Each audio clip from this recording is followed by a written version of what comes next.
If you will it is not a dream. Kutipan di atas adalah satu quote paling terkemuka dari Theodor Herzl yang dikenal sebagai sebagai tokoh ya, atau inisiator gerakan Zionisme internasional.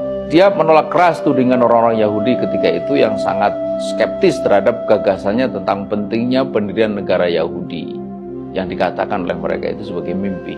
Kata Theodor Herzl, ini bukan mimpi jika Anda punya kemampuan. Theodor Herzl sendiri semasa kecilnya memang dididik dalam semangat pencerahan Yahudi Jerman.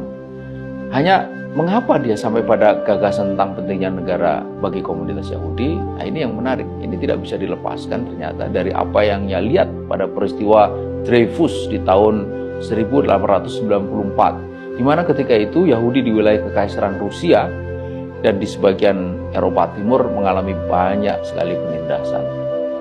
Lalu dalam pikiran Theodor Herzl, semua penindasan itu akan bisa diakhiri bila orang Yahudi memiliki negara sendiri.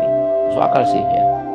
Nah, gagasan tentang negara Yahudi kemudian dia tuangkan dalam sebuah buku berjudul Der Judenstaat atau Negara Yahudi pada tahun 1896. Nah, tapi apa yang kemudian terjadi bukan mendapatkan dukungan, ide itu justru diejek oleh banyak orang Yahudi, utamanya yang tinggal di negara Eropa Barat, di wilayah di mana banyak orang Yahudi yang hidup dalam kemakmuran.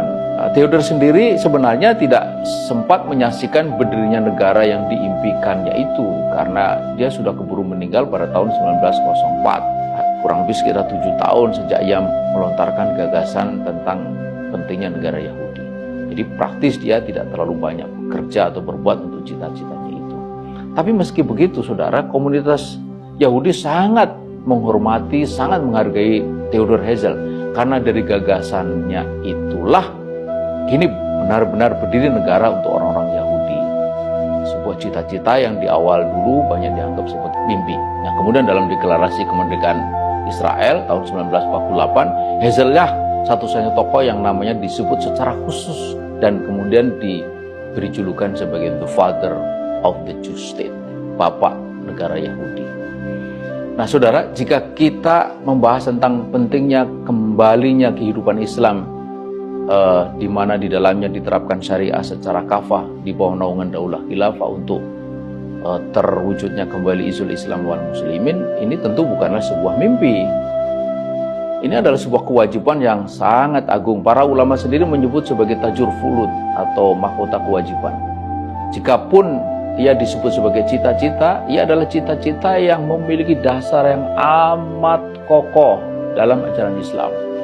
Dia bukan sekedar keinginan orang per orang yang timbul dari keprihatinan atas suatu fakta kehidupan.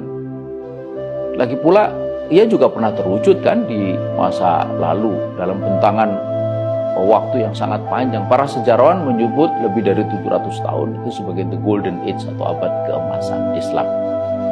Karena itu, saudara, mestinya ya umat Islam itu lebih punya kemauan atau will, kata dalam istilah Theodor Herzl itu, ketimbang Theodor Herzl yang menginginkan berdirinya negara Yahudi yang sebenarnya tidak punya dasar sama sekali.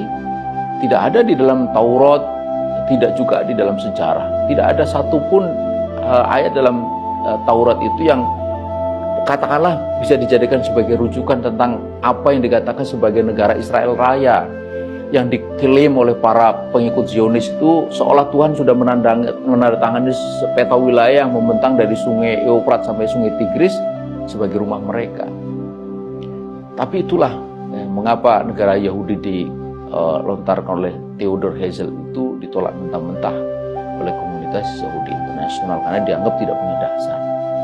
Karena itu, saudara, saya ingin mengatakan ya, kita mesti malu umat Islam ini kepada Herzl bila kita kalah kemauannya dibanding dirinya dalam kita mewujudkan cita-cita itu, tegaknya kembali kehidupan Islam.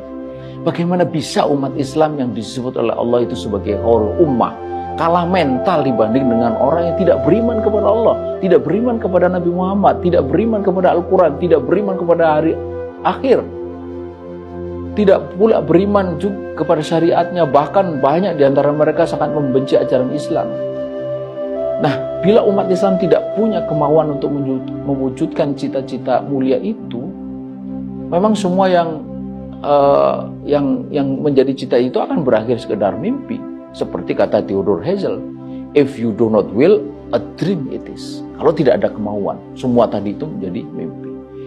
Lebih memalukan lagi saudara, bila ada sebagian umat Islam bukan hanya tidak punya kemauan untuk mewujudkan cita-cita itu, cita-cita bagi tegaknya kembali kehidupan Islam, di mana di dalamnya diterapkan syariat secara kafah, bahkan mereka itu turut menghalangi terwujudnya cita-cita itu. Nah, bila bukan cita-cita yang bersumber dari ajaran Islam, lalu mereka ini punya cita-cita apa? Dan saudara, tindakan mereka menghalangi cita-cita Islam itu, kalau mau disebut itu, atau mau dicari, itu bersumber dari ajaran apa? Memalukan sekali. Itu